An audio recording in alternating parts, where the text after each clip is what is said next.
अस्सलाम नाज़रीन, programme Newsline with सऊज़फ़र में आपको खुशामदीद कहते हैं। नाज़रीन, आज के प्रोग्राम में हमने 3 मामला डिस्कस करने हैं। सबसे पहले डिस्कस करेंगे फ़ौजी अदालतों के हवाले से, जिसमें 2 साल की इनकी तौसी पर इत्तेफाक हो गया है।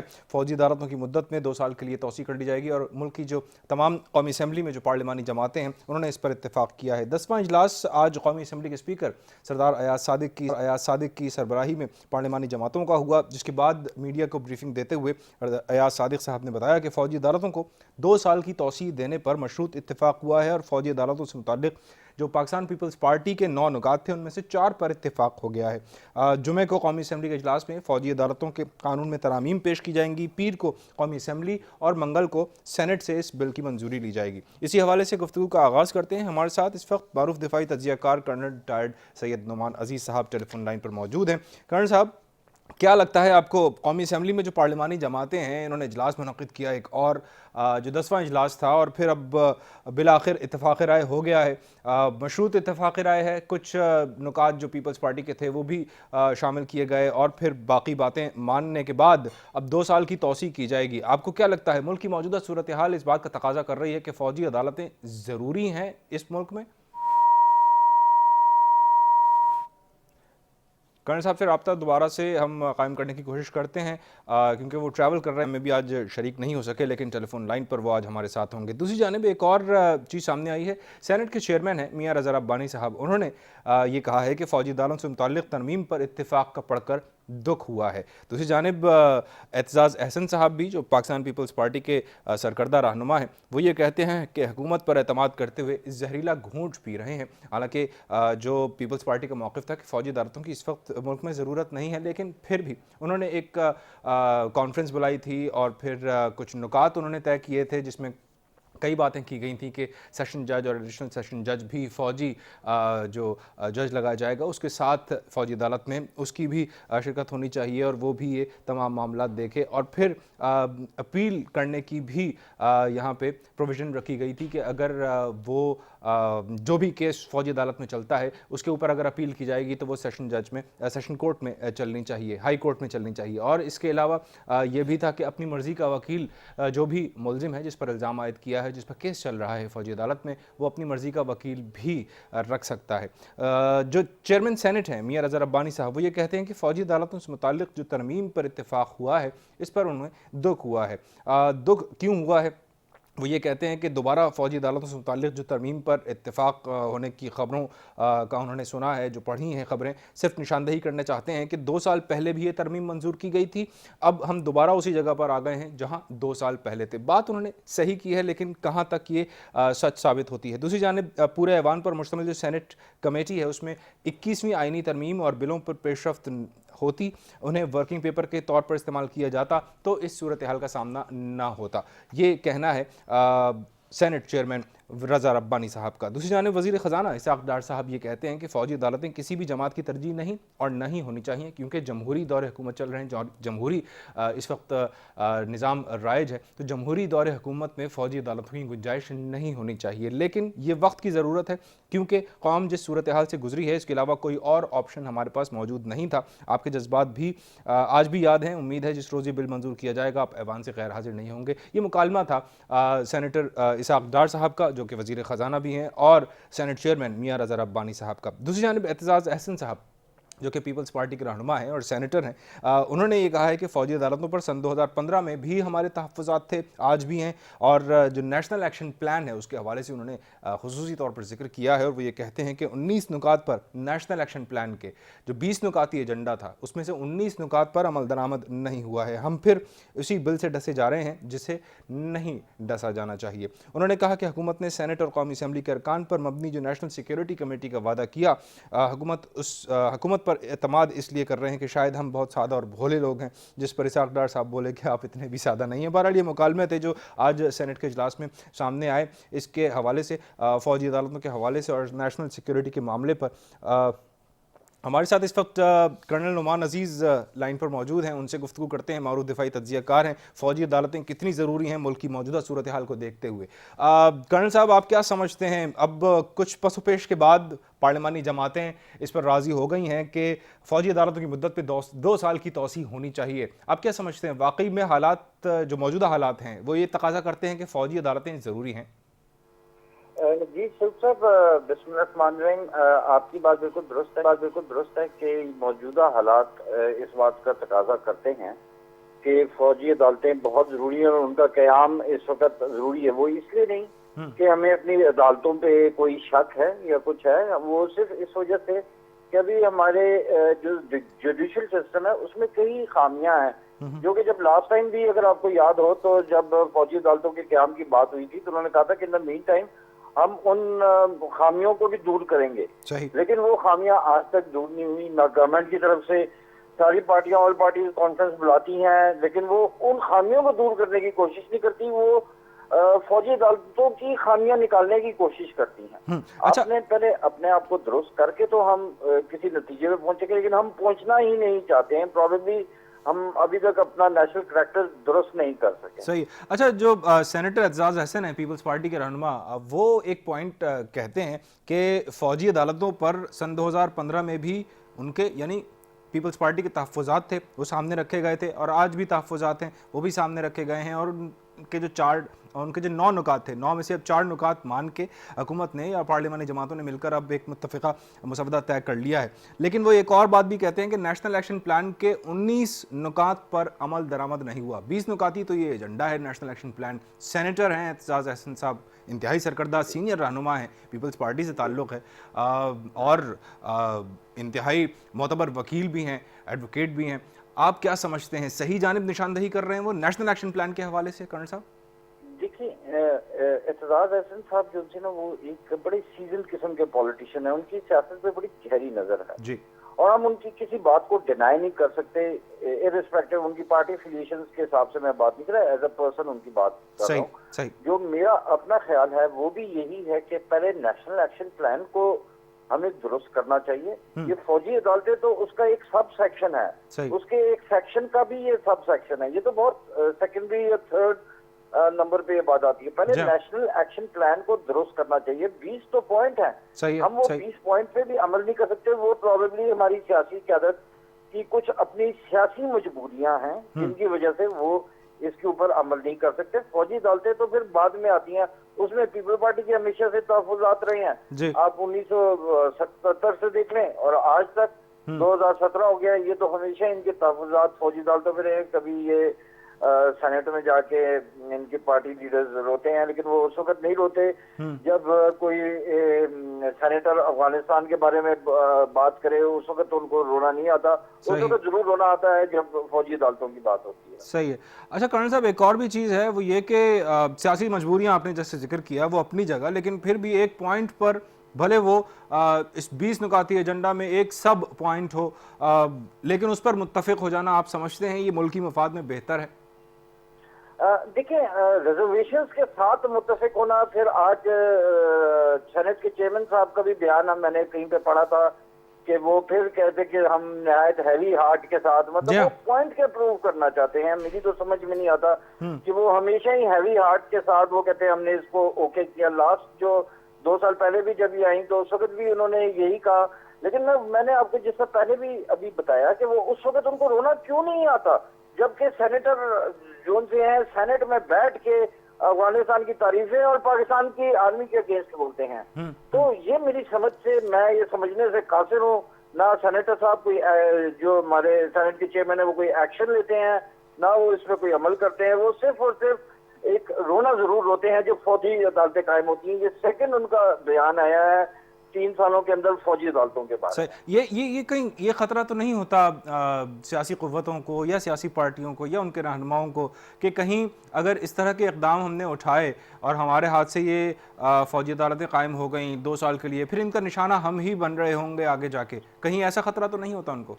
जी, ये बहुत बड़ा खतरा है सारी सियासी कुव्वतों को, क्योंकि इनको पता है कि इनकी इन्वॉल्वमेंट है किसी न किसी तरीके से इनके किसी एमपीए की या किसी पार्टी, एमपीए एमएनए तो मैं शायद नहीं कहूंगा, लेकिन पार्टी के सरकर्दा रुकनों की जरूर इसमें कुछ ना कुछ होती है, क्योंकि हमने देखा है अक्सर ही क्या होता है, जो अंडरवर्ल्ड के लोग होते हैं वो किसी न किसी सियासी पार्टी की पनाह में होते हैं। सही सही, अंडर दी अम्ब्रेला, उसका परचम इस्तेमाल करते हैं। सही है, यानी अंडर दी अम्ब्रेला, कोई किसी सियासी अम्ब्रेला के अंडर वो काम कर रहे होते हैं और किसी की पनाही होती है, और फिर वो उसमें फंस जाते हैं, फिर वो फौजी अदालतों के सामने आते हैं, फिर पार्टी के लिए बड़ी डिफेंसिव पोजीशन इख्तियार करनी पड़ती है, ना उसको हाँ कर सकते हैं ना उसको ना कर सकते हैं। अच्छा, ये तो इसाक डार साहब भी कहते हैं, आज जो सेनेट में मुकालमा हुआ इसमें सेनेटर एतजाज अहसन भी थे, सेनेट चेयरमैन रज़ा रब्बानी साहब भी थे, जिनका आपने भी जिक्र किया, मैं भी जिक्र कर चुका था अपने इब्तिदाइये में कि वो भी हैवी हार्ट के साथ वो ये कहते हैं कि जी जो तरमीम पर इत्तेफाक का पढ़ा है उस पर दुख हुआ है, क्योंकि खैर वो एक बात की सही निशानदेही कर रहे हैं कि जो दोबारा फौजी अदालतों से मुताल्लिक़ तरमीम के बारे में उन्होंने पढ़ा है, ये वही है कि 2 साल पहले भी ये तरमीम मंजूर की गई थी और आज फिर उसी मकाम पर आके खड़े हो गए जहाँ 2 साल पहले थे। बात तो वो सही कर रहे हैं, लेकिन खैर मैं कह रहा था इसाक डार साहब की, कि इसाक डार साहब कहते हैं कि जी फौजी अदालतें किसी भी जमहूरी हुकूमत की तरजीह ना होनी चाहिए और ना है, तो ये मतलब पसोपेश से काम लेना और फिर किसी मजबूरी के तहत ये स्टेप लिया जा रहा है, आप क्या समझते हैं अखंड साहब? जी देखिए, इसमें तो कोई शक नहीं है कि फौजी अदालत किसी जमहूरियत का हिस्सा नहीं हो सकती, ठीक, ये तो इसमें शक नहीं है। इसाकदार साहब की बात के साथ मैं एग्री करूंगा, कोई डाउट नहीं है, ये एक डेमोक्रेटिक गवर्नमेंट है, it has to move democratically, सही। बट हम जिस भंवर में फंसे हुए हैं, जिस मसले में फंसे हुए हैं, वो हम सबको रोजे रोशन की तरह आया है कि इस वक्त हमारी अदालतें वो परफॉर्मेंस नहीं दे सकती दहशतगर्दी के मामले में जो कि एक्सपेक्टेड है, बिकॉज जजेस को खतरा, गवाहों को खतरा, और उसके अलावा बाकी सारी चीजों को खतरा, बम धमाकों का खतरा, ये इस वक्त प्रेशर सिर्फ फौज ही बर्दाश्त कर सकती है। फौज इस सारे सिस्टम का एक हिस्सा है। वी मस्ट अंडरस्टैंड दैट कि फौज कोई इंडिपेंडेंट काम नहीं करती है, फौज ने इजाजत लेनी होती है गवर्नमेंट, देखिए इससे, लेकिन हमें इस जमहूरियत को इससे स्ट्रेंथ मिलनी चाहिए कि ये फौज ने उनको रिक्वेस्ट भेजी कि जी ये एक तरीका है जिसको हम कर सकते हैं, फिर उसके बाद जमहूरी हुकूमत ने डिसाइड किया है, फौज ने डिसाइड नहीं किया कि ये करनी है फौजी अदालतें। सही, ये हमें एक स्ट्रेंथ लेनी चाहिए इस बात से कि ये एक स्ट्रेंथ है जमहूरियत की, सही, जमहूरियत की फतह है कि उन्होंने इजाजत दी है इस चीज। ठीक है, बहुत शुक्रिया अदा करना चाहूँगा आपका कर्नल नुमान अजीज मौजूद थे टेलीफोन लाइन पर, गोके आप आज प्रोग्राम में तो नहीं आ सके, लेकिन बहरहाल आपने अच्छा इनपुट दिया। नाज़रीन, ब्रेक लेना है हमने प्रोग्राम में, ब्रेक के बाद हम डिस्कस करेंगे छठी खाना और मरदमशुमारी के हवाले से, और ये है कि ये अमल जो शुरू हो चुका है 2 मरहलों में इस अमल को किया जाएगा। इस मरतबा जो छठी खाना और मरदमशुमारी हो रही है मई के आखिर तक ये अमल जारी रहेगा, और ये भी कहा गया है कि अगले इंतखाबात जो 2018 में मुनक्किद किए जाएंगे, आम इंतखाबात, वो इसी सेंसस की बुनियाद पर होंगे। इसके हवाले से कुछ बात करेंगे, फिल वक्त एक कमर्शियल ब्रेक लेते हैं।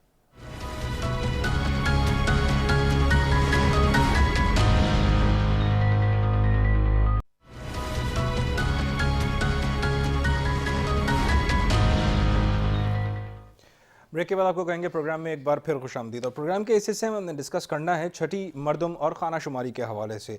2 मरहलों में ये मुनक़िद की जा रही है, खाना शुमारी पहले हुई है, फिर मरदमशुमारी होगी। मई के आखिर तक ये मरहला जारी रहेगा और मुल्क के जो 63 अजला हैं उसमें ये पहले मरहले का आगाज़ हुआ है। अगले इंतखाबात इसी सेंसस की बुनियाद पर होंगे, पता चल जाएगा कि कितनी तादाद है इस मुमलिकत खुदादाद में रहने वालों की, और उसके बाद फिर वसाइल की तकसीम भी सही तौर पर मुमकिन हो सकेगी। मुख्तलिफ सियासी जमातों ने इस मरदमशुमारी और खाना शुमारी के जो तरीक़ेकार है उस पर अपने अपने तहफ़्फ़ुज़ात का इजहार भी किया है। आज चीफ़ कमिश्नर मरदमशुमारी आसिफ बाजवा साहब ने एक प्रेस कॉन्फ्रेंस भी की और उन्होंने अपना इजहार ख्याल भी किया। जो कुछ शिकायत मौसूल हुई थी या तो फॉर्म भरते वक्त कच्ची पेंसिल के इस्तेमाल के हवाले से, या फिर अपार्टमेंट्स और ब्लॉक्स के हवाले से जो कसीरुल मंजिला इमारतों की गिनती का मामला है उसके हवाले से भी उन्होंने अपने मौक़िफ़ पेश किया था। बहरहाल MQM के रहनुमा हैं फ़ारूक सत्तार साहब, उन्होंने एक ख़त भी लिखा है जिसमें इस नए तरीक़ेकार पर तहफ़्फ़ुज़ात का इजहार किया है, और उन्होंने ये कहा है कि एक बिल्डिंग में मौजूद हर फ्लैट या दुकान पर शीन नंबर नहीं डाला जा रहा, जबकि शहरी इलाकों में एक ब्लॉक में कई 100 फ्लैट्स और दुकानें मौजूद हैं और हर ब्लॉक को एक गिना जाए अलग से यूनिट के तौर पर। इसी हवाले से हम कुछ डिटेल में गुफ्तगू करेंगे। हमारे साथ मौजूद हैं सीनियर बल्दियाती रिपोर्टर हैं, सीनियर सहाफ़ी हैं शहजाद चुगताई साहब। अस्सलाम वालेकुम शहजाद साहब। जी वालेकुम, कैसे हैं? जी, अल्लाह का करम है। शहजाद साहब ये फरमाइएगा, ये जो मरदमशुमारी और खानाशुमारी इस वक्त हो रही है, इसका अमल शुरू हो चुका है 15 मार्च से। अब खानाशुमारी के जो कुछ तरीक़ेकार सामने आए, जिस तरह से उन्होंने यहाँ गिनती की है ब्लॉक्स के हवाले से ख़ास तौर पर, मैं आपसे ये पूछना चाहूँगा कि ये वाकई में ये बेज़ाब्तगियाँ हैं? आपको क्या लगता है जो सियासी जमातें तहफ़्फ़ुज़ात का इज़हार कर रही हैं कि ये धांधली की जा रही है, इससे ब्लॉक्स कम हो जाएंगे और जो शफाफियत है मरदमशुमारी के हवाले से जिसका बार बार दावा किया जा रहा था वो शायद मशकूक हो जाए? आपको क्या लगता है, सियासी जमातें सही जानिब निशानदही कर रही हैं? देखिए, कुछ तो सियासी जमातें वो हैं जो इस पे तहफ़्फ़ुज़ात का इज़हार कर रही हैं। सही। हेलो। जी जी जी जी जी, कुछ जमातें तो वो हैं जो तहफ़्फ़ुज़ात का इज़हार कर रही हैं, जी जो जिनको बहुत ज़्यादा जो है इस बात का खतरा है कि जो अगर मरदमशुमारी शफाफ तरीके से हो गई और सही तरीके से हो गई तो फिर उसके नतीजे में जो उनकी चौराहट है और सिंध पर जो उनकी हुकूमत है वो उसको नुकसान पहुंचेगा। सही। तो बाकी ये कि ह्यूमन एरर तो है ना, और ह्यूमन एरर होते हैं, मतलब ये कि ये तो 19-20 तो मामला होते ही हैं कि अब जैसे कि आज ये था कि जो मरदमशुमारी का अमला था वो ट्रांसपोर्ट का इंतजार करता रहा, ट्रांसपोर्ट उनको नहीं आई।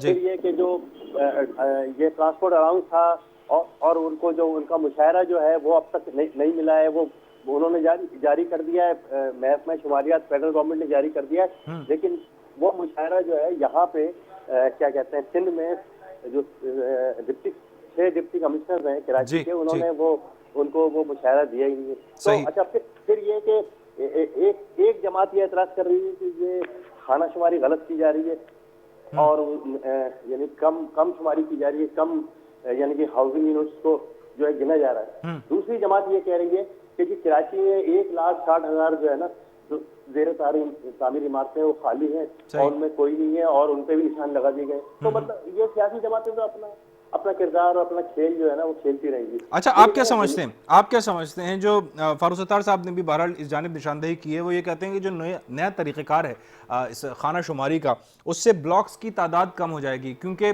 आज आसिफ बाजवा साहब ने भी जो प्रेस कॉन्फ्रेंस की है उसमें उन्होंने इस बात की वजाहत की थी कि ब्लॉक्स के या जो शीन नंबर लगाया जा रहा है एक बिल्डिंग पे, अगर वो बिल्डिंग 2 मंजिला है तो उस पर एक ही शीन नंबर लगाया जाएगा, उसको एक ही ब्लॉक तस्वुर किया जाएगा। अगर वो ग्राउंड+2 है या ग्राउंड+3 है तो भी शायद उसको एक ही तस्वुर किया जाएगा। कसीरुल मंजिला है, अब कसीरुल मंजिला का उन्होंने बताया नहीं कि कितनी फ्लोर्स होने चाहिए और कितने फ्लैट्स होने चाहिए। उन्होंने कहा बहुत ज़्यादा तादाद हो अगर फ्लैट्स की तो फिर उसमें फिर अलग अलग फ्लैट्स में शीन नंबर वहाँ पे शुमार किया जाएगा। तो ये जो दोनों बातें हैं, आप क्या समझते हैं, ये शफाफियत वाकई में मशकूक बना रही हैं? देखें, एक तो चीज़ ये है कि जो कराची में बड़े बड़े फ्लैट्स के कम्प्लेक्स हैं जी। और 5-5 हज़ार फ्लैट्स के कम्प्लेक्स हैं, 500 फ्लैट्स के कम्प्लेक्स हैं, तो ये मुमकिन ही नहीं है कि वो उनको एक ब्लॉक जो है तस्वुर कर लिया जाए। ठीक है ना, एक बाद कम्प्लेक्स में एक ब्लॉक के अंदर 20 फ्लैट्स हैं और बाद में 100 फ्लैट भी हैं एक ब्लॉक में। तो ये तो मुमकिन है नहीं। अच्छा, फिर मेरा खुद अपना एक्सपीरियंस है कि मैं असल एक्सटेंशन अपार्टमेंट में रहता हूँ हसन स्क्वायर पे, तो वो हमारे यहाँ हर घर में हर यानी कि ब्लॉक तो एक ही है वो, लेकिन उसमें वो हर फ्लैट में वो आए थे। अच्छा, देखें मसला क्या है कि ये अब जो फारूक सत्तार साहब जो इशू उठा रहे हैं वो भी अहम है, और अगर वो इस तरह हो रहा है, एक तो देखें, एक तो है फ्लैट और कम्प्लेक्स और एक है मकान। अच्छा, अब लोगों का ये है कि जैसे 120 गज का मकान है या 80 गज का मकान है तो लोगों ने उस पर 4 मंजिला बना लिया, दो मंजिला बना लिया या 3 मंजिला बना लिया। तो वो जाहिर है कि अगर उसको वो एक काउंट कर रहे हैं तो फिर कराची घर भी आधे रह जाएंगे और आबादी भी आधी। तो फिर ये तो लोगों पे मुनहसिर है कि वो इसको पॉइंट आउट करें और जो मरदमशुमारी का अमला आ रहा है उसको बताएं कि भाई ठीक है, निशान तो उन्होंने एक लगा दिया, लेकिन ये कि वो 3 यूनिट तो उसको वो करेंगे ना, जाहिर करेंगे। ब्लॉक देखें, कराची के अंदर 16-17 हज़ार ब्लॉक यानी कि अंदाजन है, ऐसे ही 16-17-18 हज़ार ब्लॉक जो है इंटीरियर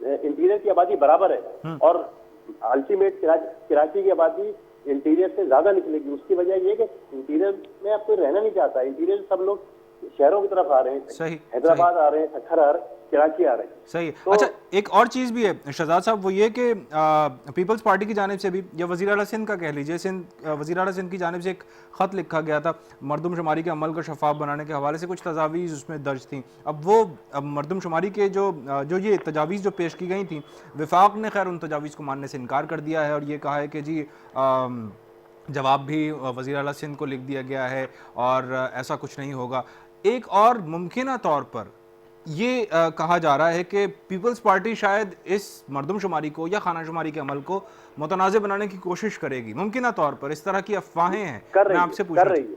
अच्छा, कर रही है पीपल्स पार्टी वो किस तरह से मरदमशुमारी को मुतनाज़ा बनाने की कोशिश कर रही है, मरदमशुमारी को तस्लीम नहीं कर रही है। हाँ।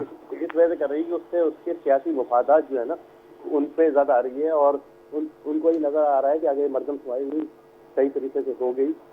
उन्होंने पहले भी जो मरदमशुमारी हुई थी 2011 में उसको नाकाम बना दिया था, नहीं होने दिया था उन्होंने और कॉम्परेंट मिलकर। अभी उनकी कोशिश ये है क्योंकि अगर ये मरदमशुमारी सही हो गई तो फिर इनका नया वज़ीर आला तो उर्दू स्पीकिंग होगा या शहरों से होगा। तो वो इस वजह से उनको अपने अक़लियत में तब्दील होने का उनको खदशा है और उनके यही तहफ़्फ़ुज़ात हैं और इसी वजह से वज़ीर आला साहब ने खत लिखा है। और जो निसार खोड़ो साहब हैं जो ये कहते हैं कि जी ये अखबार वाले जो अंदरून सिंध क्यों लिखते हैं और ये अंदरून सिंध का लफ्ज़ नहीं लिखा जाए, तो निसार खोड़ो साहब अब तक कई प्रेस कॉन्फ्रेंसें कर चुके हैं मरदमशुमारी के खिलाफ। हाँ। और वो मरदमशुमारी को मुतनाज़ा बना रहे हैं और उससे तहफ़्फ़ुज़ात का इज़हार कर रहे हैं। मकसद यही है कि मरदमशुमारी ना हो और इसके नताइज नहीं आए, लेकिन ये कि ये इंशाल्लाह उनका ख्वाब पूरा नहीं होगा। आज जो खानाशुमारी का फेज है वो मुकम्मल हो गया है। 18 मार्च से मरदमशुमारी खानाशुमारी हो गई, 18 मार्च से मरदमशुमारी शुरू होगी इंशाल्लाह। और ये कि आज भी कुछ शिकायत हुई है और इवन एमकेएम ने भी शिकायत की है और एमकेएम के एक एमपीए ने और एक एमएनए ने कुछ अपने रिजर्वेशन तहरीरी तौर पे जमा भी कराए। तो ये हो सकता है कि कुछ जो इलाके हैं उन्होंने गालबन ये कहा है कि हमारे 6000 यूनिट जो है वो रजिस्टर्ड नहीं हुए या उन पर निशान नहीं लगाए। तो कुछ ये हो सकता है कि आज वो ये फैसला करें कि ये जो जहाँ शिकायत मौसूल है उनको वो रेक्टिफाई कर देंगे और वो रेक्टिफिकेशन भी हो जाएगी और उसके बाद मरदमशुमारी भी शुरू हो जाएगी। सही। अच्छा, आप कवर भी करते रहे हैं और बहुत अरसे से ये सारे मामला देखते भी रहे हैं जब मरदमशुमारी हुई है। ये तरीक़ेकार, नया तरीक़ेकार जो है खानाशुमारी का या मरदमशुमारी का, इस पे जो खदशात सामने आए मुख्तलिफ फ़लकों की जानिब से, आप क्या समझते हैं? ये तरीक़ेकार कुछ डिफरेंट है इस मरतबा? देखिए, तरीक़ेकार तो ज़ाहिर है कि उन्होंने अपडेट किया है और उसको लेटेस्ट बनाया है और जो जब तक आ गए हैं उससे हम आगे किया है। आपकी आवाज़ बहुत कम हो गई है चुगताई साहब। जो दुनिया भर में मरदमशुमारी का जो मुरवजा तरीक़ेकार है उसके मुताबिक उन्होंने उसको यानी कि जो अदाद शुमार है उनको अपडेट किया है और निज़ाम को जदीद बनाया है और जो जदीद तरीक़ेकार है उसके मुताबिक वो मरदमशुमारी कर रहे हैं। लेकिन ये कि देखिए जब भी पाकिस्तान में कोई काम होता है, कोई इलेक्शन होता है, जो भी कुछ होता है, तो आपने ये देखा होगा कि वो लोग उस पर हर बात पे एतराज़ करते हैं। तो लोगों का एक मिजाज है, लोग एतराज़ भी करेंगे, सब कुछ करेंगे, लेकिन इंशाल्लाह ये काम जो है कंप्लीट हो जाएगा और ये होना चाहिए। आपकी आवाज़ कुछ ख़राब हो रही है। बहरहाल आपका मौक़िफ़ और जो आप कहना चाह रहे थे हम समझ गए। शहजाद चुगताई साहब, बहुत शुक्रिया अदा करना चाहूँगा आपका कि आपने इंतहाई डिटेल में और सही अंदाज में किस तरह से ये मामला जो मरदमशुमारी का और खानाशुमारी का हो रहा है और जो तहफ़्फ़ुज़ात सामने आ रहे हैं उसके हवाले से क्या बातें हैं वो क्या कही जा रही हैं। एक ब्रेक लेते हैं, कमर्शियल ब्रेक, और ब्रेक के बाद डिस्कस करेंगे हम मुत्तहिदा कौमी मूवमेंट पाकिस्तान के हवाले से, जो कि पहले एमक्यूएम थी, खाली एमक्यूएम के नाम से जानी जाती थी और 18 मार्च यौम तासीस है और इस मरतबा बानी के बगैर ये यौम तासीस मनाया जाएगा। ब्रेक के बाद डिस्कस करेंगे। देखते हैं कमर्शियल ब्रेक।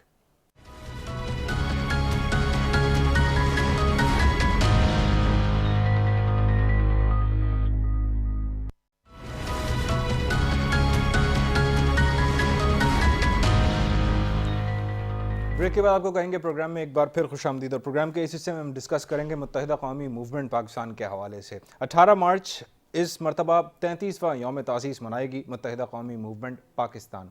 और इस मरतबा ख़ास बात यह है कि बानी के बग़ैर MQM अपना यौम तासीस मनाएगी।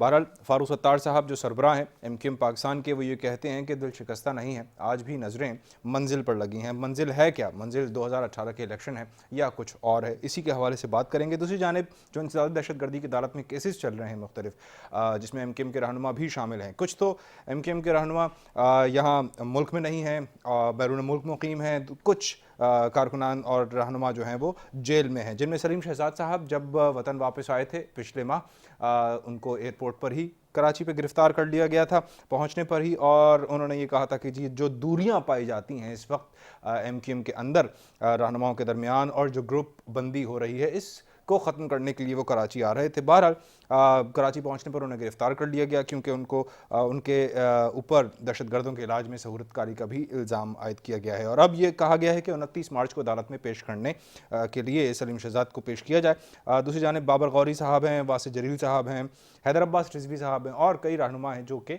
बैरून मुल्क मुकीम हैं। इसी के हवाले से बात करेंगे। हमारे साथ इस वक्त टेलीफोन लाइन पर मौजूद हैं सीनियर सहाफ़ी और तज्ज़ियाकार अकबर अली साहब। अकबर साहब अस्सलाम वालेकुम। वालेकुम अस्सलाम साहब। अकबर साहब ये फरमाइएगा, इस मरतबा हम एक नया टर्निंग पॉइंट देखें कराची की सियासत के हवाले से तो क्या शायद सही होगा? बानी के बगैर इस मरतबा MQM अपना 33वां यौम तासीस मना रही है, कल वो दिन है। MQM पाकिस्तान के जो सरबराह हैं फ़ारूक सत्तार साहब, वो ये कहते हैं कि दिल शिकस्ता तो नहीं है, लेकिन नज़रें हमारी मंजिल पर लगी हैं। अब वो मंजिल है क्या? आपको क्या लगता है 2018 के आम इंतखाबात? जी सऊद, मुत्तहिदा कौमी मूवमेंट 1984 से लेके अब तक का जो 33 साल का सफर है, जिसमें उसकी तासीस से लेके और अब आज जहां 2017 में ये जमात खड़ी है, अफसोसनाक सूरत हाल ये कि 33 साल के सफर में अगर हम इनकी पूरी तारीख पर नजर दौड़ाएं तो उर्दू बोलने वालों की ये जमात जो सिंध में जिसने अपनी सियासत का आगाज किया, खासतौर पर कराची शहर से, इस वक्त 4 हिस्सों में तकसीम हो चुकी है। मुत्तहिदा कौमी मूवमेंट का जो सफर का आगाज हुआ था वो महाजिर कौमी मूवमेंट से हुआ, फिर उसके बाद वो महाजिर कौमी मूवमेंट हकीकी बनी, महाजिर कौमी मूवमेंट अल्ताफ हुसैन बनी, 2 हिस्सों में बटी, और फिर अब से कुछ सालों कबल पाक सरजमीन पार्टी की सूरत में इसी जमात में से एक सेक्शन अलग हुआ। और अब 22 अगस्त के बाद जो सानिया कराची में पेश आया और उसके बाद उनके जो बानी की स्पीच थी, जिसके बाद जो है मुत्तहिदा कौमी मूवमेंट पाकिस्तान और मुत्तहिदा कौमी मूवमेंट लंदन, तो ये 4 जो फैक्शंस इस एक जमात में से 33 साल में निकले हैं, उसमें से 2 फैक्शंस तो ऐसे हैं कि जो हकीकी और पाक सरजमीन पार्टी है वो तासीस के इस प्रोग्राम से को क्लेम नहीं करती। लेकिन अब मुकाबला जो आपने सवाल किया कि क्या 2018 का इलेक्शन इनके मद्देनजर है, तो बिल्कुल इसी तरह है कि मुत्तहिदा कौमी मूवमेंट पाकिस्तान जो इस वक्त पाकिस्तान में सरगर्म अमल है, जिसको इजाजत है अपनी सियासी सरगर्मियां करने की, उनको ये मौका मिला हुआ है कि वो इस खला को पुर करे। और जबकि मुत्तहिदा कौमी मूवमेंट लंदन जिसको इजाजत नहीं है कि वो पाकिस्तान में अपनी सियासी सरगर्मियां कर सके, और जिसका इजहार गुज़िश्ता रोज वजीर दाखिला चौधरी निसार ने भी अपनी प्रेस कॉन्फ्रेंस में किया कि उनको पाकिस्तान में सियासत करने का हक नहीं, जो पाकिस्तान के खिलाफ नारे लगाते। तो ऐसी सूरत हाल में जब 33वां यौम तासीस बनाने मुत्तहिदा कौमी मूवमेंट जा रही है, तो इस शहर में कि जहां पर उनका होल्ड था, जहां पर वो अपनी सियासत करते थे, उस सूबे में कि जहां पर उनका बोलबाला था, इस वक्त 4 हिस्सों में बंटने के बाद अब इन 2 धड़ों में जो है इस चीज का क्लेम किया जा रहा है दोनों धड़ों की जानिब से कि वो इस जमात के हकीकी वारिस है, जबकि मुत्तहिदा कौमी मूवमेंट के लंदन का जो फैक्शन है उसकी तरफ से भी गुज़िश्ता रोज जो है वो हमने शहर में मुख्तलिफ दीवारों पर वॉल चॉकिंग देखी और अपने बानी की हिमायत में नारे भी लिखे देखे। तो ये जो सूरत हाल आप सऊद कह रहे हैं, इसमें कोई शक नहीं कि ये 2018 के इलेक्शन में ही वाज़ेह तौर पर क्लियर होकर सामने आएगी कि कौन इस जमात का जिसकी तासीस 1984 में हुई उसका हकीकी वारिस है। ये बैलेट्स बताएंगे कराची में 2018 के इलेक्शन में कि किसके साथ लोग खड़े हैं, किसके साथ उर्दू बोलने वाली इस जमात की सियासत में लोग अब उनके साथ खड़े। तो इस सूरत हाल में तासीस बना रही है मुत्तहिदा कौम पाकिस्तान वो अपना जलसा भी कल करने जा रहे हैं, पीआईबी कॉलोनी में ऐलान भी किया है उन्होंने, तैयारियां भी हो रही है, लेकिन ऐसे माहौल में हो रही है कि शहर के बाद इलाकों में एमकेएम लंदन की जानिब से भी चौकिंग की गई है। तो ये कहना इस वक्त जो है कबल वक्त होगा कि बानी के बगैर जो तासीस बनाने जा रही है जमात, वो जो है वो इसको क्लेम करेगी इलेक्शन 2018 में ये सारा मैंडेट लेके जाएगी, या एमकेएम लंदन कोई अपनी स्ट्रैटेजी वजह करेगी और 2018 में वो उन सीटों को वापस गेन करेगी जो कि उसके पास थी। अच्छा, एक चीज अकबर साहब, वो ये कि कई रहनुमा तो खैर यहाँ कुछ रहनुमा जो हैं वो एमकेएम के कुछ जेल में हैं, जिनको केसेस का भी सामना है, कुछ बैरून मुल्क हैं। अब जो यहाँ पे कुछ रहनुमा हैं, जैसे सलीम शहजाद साहब का अगर जिक्र करें, वो पिछले माह पाकिस्तान आए थे और बड़े अरसे बाद पाकिस्तान आए और एयरपोर्ट पहुंचने पर ही गिरफ्तार कर लिया गया।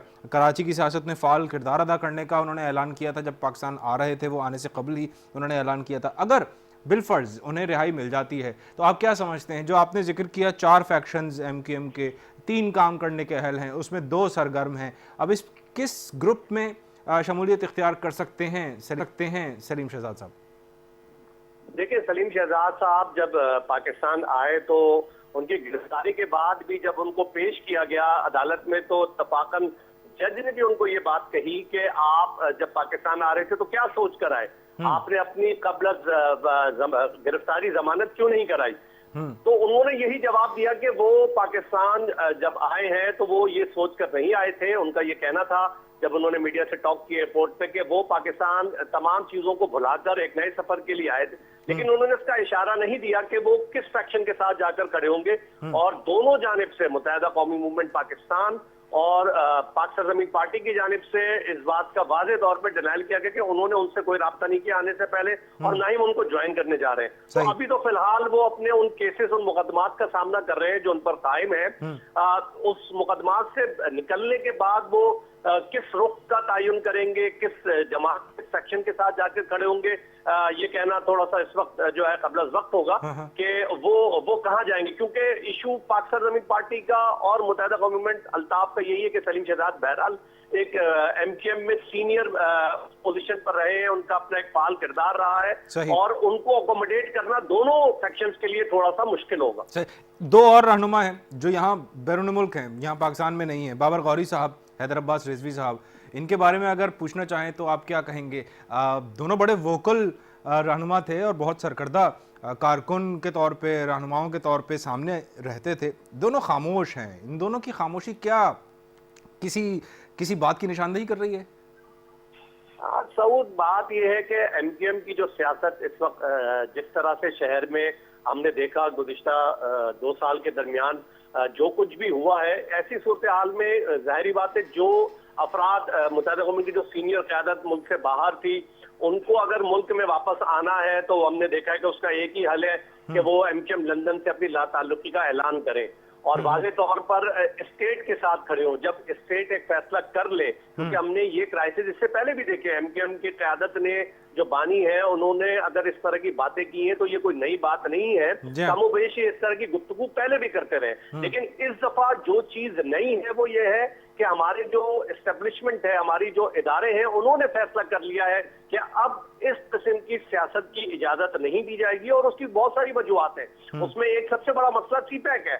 उनकी नजर में वो कुव्वतें कि जिनको बैरून मुल्क से फंडिंग होती है या जिनको बैरून मुल्क से चलाया जाता है, जो पाकिस्तान तरक्की और पाकिस्तान के इस्तेहकाम के खिलाफ अगर मुलव्विस पाए जाए, उनको सियासत करने की, उनको फालियत करने की पाकिस्तान में इजाजत नहीं दी जाएगी। तो ये वो यू टर्न है जो हमारी इंतजामिया, हमारे एस्टेब्लिशमेंट और हमारे इदारों ने लिया है। वरना इससे पहले इस एमकेएम के लिए इन्हीं इदारों में एक नरम गोशा पाया जाता था और जब भी इस तरह की सूरत हाल बनती थी तो जो इदारे एमकेएम की सपोर्ट में होते थे वो अंदरूने खाना इस मामले को किसी न किसी तरह सेटल करते थे। और इस दफा भी हम समझ रहे थे कि एमकेएम के बानी की जानिब से माफिया मांगी जाएंगी और मसला हल हो जाएगा, लेकिन हमने ये देखा कि ऐसा नहीं हुआ। तो इसका मकसद ये कि एक लाइन खींच दी गई है। तो ये वो जो अफराद जिनका आपने नाम लिया, बाबर गौरी हो या हैदर अब्बास रिजवी हो, अगर उन्होंने पाकिस्तान में एमकेएम की सियासत में आना है फिलहाल आइंदा का हमें नहीं पता कि क्या ये इदारे फैसला करते हैं और वो बानी एमकेएम अल्ताफ हुसैन को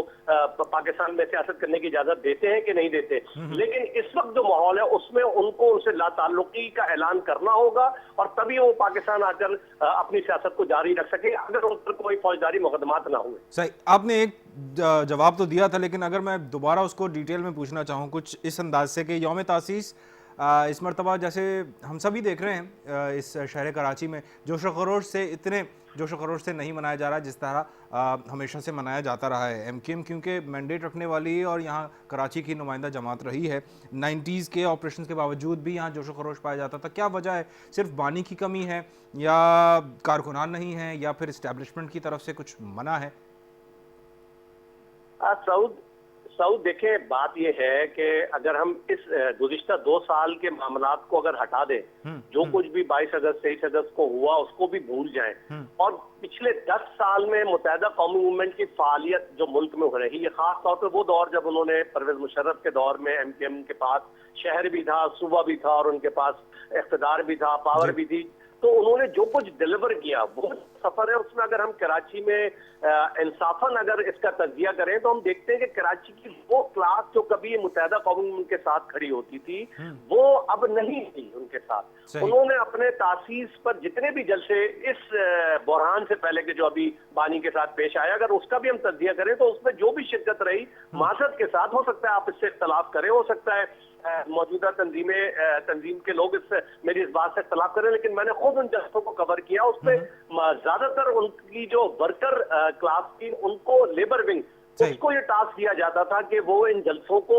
की कुर्सियों को फिल करे और उन इलाकों से ज्यादा मैंने शिरकत देखी। और यही एमकेएम जिसके मैंने इलेक्शंस को कवर किया 97 में किया, उससे पहले मैंने कवर किया, तो उसमें जो क्लास कराची की जो मिडिल क्लास थी उसका जो जोशो खरोश, उसकी जो हिमायत थी वो आहिस्ता आहिस्ता ये खोते गए।